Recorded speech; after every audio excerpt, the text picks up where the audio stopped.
Les examens sont des exercices de volonté. En cela, ils sont tous beaux et bons. Ceux qui s'excusent de ce qu'ils sont timides, troublés, vidés par l'angoisse, s'excusent très mal.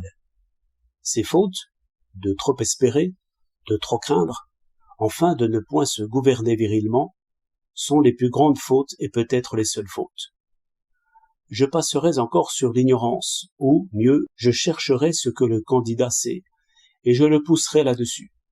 Mais devant un garçon ou une fille qui sait, qui dirait bien, et qui se trouve paralysé par une grande peur, quelle opinion voulez-vous que j'aie?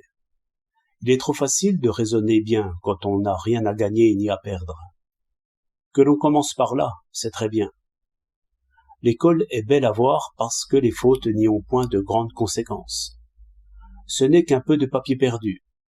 Mais qu'un garçon qui a fait 100 problèmes de mélange et qui n'y trouve plus de difficulté soit capable, au jour de l'examen, de déraisonner en ces mêmes problèmes, ou que, trouvant d'abord la solution correcte, il soit pris soudain comme de vertige et gâte tout, voilà d'humiliantes expériences. De même, un tireur qui s'est exercé très bien sur des sangliers de carton, le jour où il doit sauver sa vie, c'est ce jour-là qu'il tire à côté. Savoir et ne point faire usage de ce qu'on sait, c'est pire qu'ignorer. L'ignorance n'est rien, elle ne fait connaître aucun vice de l'esprit. Au contraire, la faute par émotion fait paraître un esprit inculte, et je dirais même un esprit injuste. Qu'est-ce qu'un esprit juste? Pesez cette forte expression, est si naturelle. Elle veut dire ceci, c'est que, quand un homme se trompe sur ce qu'il sait, c'est qu'un grand orgueil l'irrite, c'est qu'il se sent atteint en sa majesté, comme ces enfants tyranniques qui ne savent pas attendre. Le langage commun dit aussi qu'un homme se trompe, et cette expression est belle. C'est qu'alors il se jette de tout son poids sur ses délicates et fragiles pensées. Or, si j'attaque selon cette fureur une serrure difficile, la serrure se défend assez bien et règle mes mouvements malgré moi. Au lieu que mes pensées ne se tiennent pas seules, elles n'ont que moi pour les porter. Elles ne naissent, elles ne se conservent que par une attention bien gouvernée. On peut même dire qu'elles périssent par le seul désir, et c'est la loi humaine la plus sévère peut-être, et la moins connue, que la moindre trace d'orgueil ou d'ambition nous fait sot. L'esprit de famille est profondément barbare. C'est l'effet de passions fortes, et qui croit naturellement que tout leur est dû.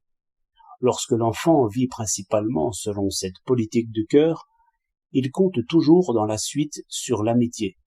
Il en cherche les signes. Tout seul alors, dans la salle d'examen, loin de cette chaude faveur à laquelle il est accoutumé, il est comme un solliciteur dans l'antichambre. Il contemple, si l'on peut dire, sa propre impuissance. Ce qui n'est pas bon. Puis encore, il s'indigne de n'être pas aimé. Il attend l'heure de l'ambitieux, l'heure où il plaira sans mériter. Or, il l'attendra longtemps. Il l'attendra toujours, car le monde humain trompe par un commerce de grimaces, mais il attend des services et une valeur de gouvernement. C'est pourquoi l'épreuve de l'examen est utile et juste, et en dépit de faciles déclamations, celui qui ne l'a point surmontée n'en surmontera aucune autre. Non point tant par la paresse et l'ignorance que par un genre d'infatuation, et par cet infatigable cri « Moi, moi ». Or, ce cri émeut un père, une mère, quelquefois même le professeur ordinaire, et n'importe qui un petit moment.